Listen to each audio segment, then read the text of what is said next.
I was taking my pictures, and I looked down at the viewfinder and said, oh my God, there's something here. This thing crawling out of the wall of the cave. I knew we needed to get out of there.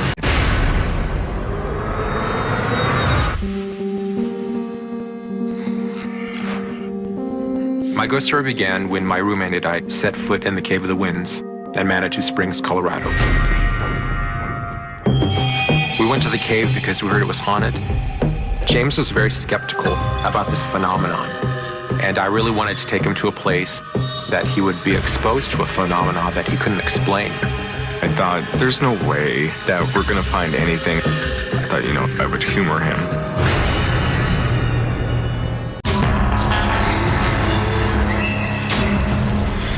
You have no sense of direction there. Your only light on this tour is an old-fashioned kerosene lantern.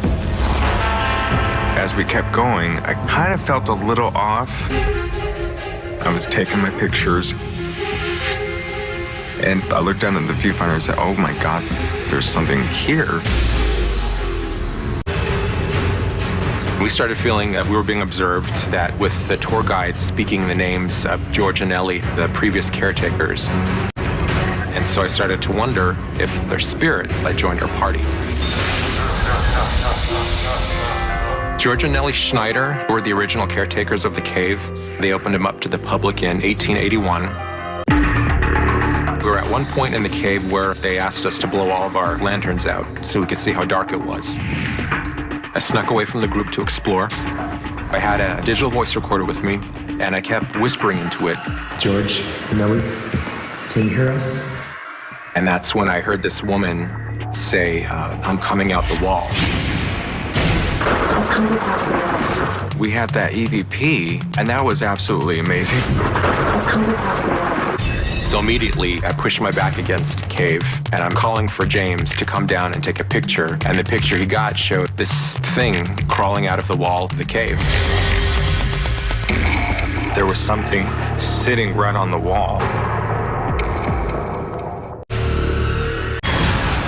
A little while after, it was shortly before we turned all the lanterns back on, I was really worried about Nellie and really tried to make a connection with her. And that's when I asked for her name, and you hear a woman's voice saying, I'm fine, it's okay. So I think she was trying to communicate with us and maybe could feel our empathy for her and wanted us to know that they were there, but she wasn't in any pain. She was there by her choice, and George too. They were still together. Then we headed deeper into the cave. The feeling there just got heavier. Even the people just seemed a lot more somber. They were a lot more quiet.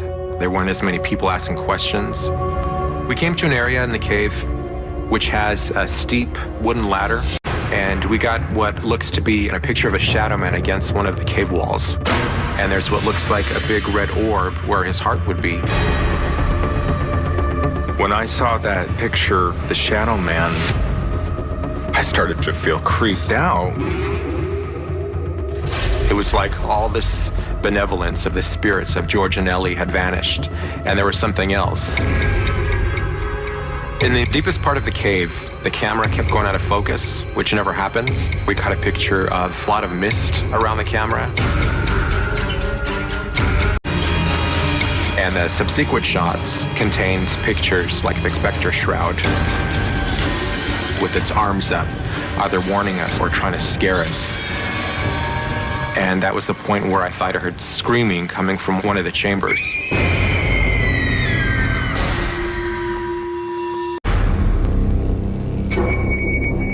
We saw so many things down there, and we felt so many things that I was concerned that something might have followed us. When we were leaving, I asked James to accompany me in a special ritual. We were walking backwards in the parking lot, and we were kind of wiping energy off our hands. And you say, I brought nothing with me, I take nothing with me. These female voices that we got. Pictures of things coming out of the wall. Pictures of these shrouds and these specters. You know, I think George and Ellie are there to keep these things away from people. They're protecting this space. So I think that's still probably their role there.